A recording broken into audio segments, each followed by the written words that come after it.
तशरीफ लाइए। शुक्रिया शुक्रिया। आजाद साहब, आपका अपनी एक्टिंग के मुताल्लिक क्या नजरिया है? क्या आप अच्छी नक्काली को एक्टिंग समझते हैं? यकीनन। दरअसल एक्टर के मानी है नक्काल के। अगर किसी फिल्म में मुझे नेपोलियन का किरदार दिया जाए जी, तो मैं उसकी जिंदगी के हालात पढ़कर बिल्कुल नेपोलियन बनने की कोशिश करूंगा, और अगर ये नकल कामयाब हो गई तो यही नकल अदाकार की निराश होगी।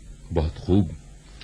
अच्छा साहब, क्या आप किसी गैर मुल्की अदाकार से इस हद तक मुतासिर हैं कि उसकी अदाकारी को अपनाना चाहते हैं? नक्काल की नक्काली। मैं अपने किरदार हमेशा अपने जहन से तख्लीक करता हूं। माशाअल्लाह।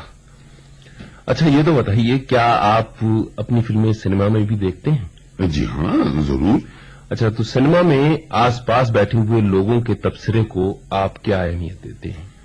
साहब, मेरे फन पर सही तनकीद करने वाले वही लोग हैं, और उनकी पसंद का ख्याल रखना ही मेरा नस्बुलैन है। अदाकारी एक अदाकार की निजी जिंदगी को किस हद तक मुतासिर करती है आजाद साहब?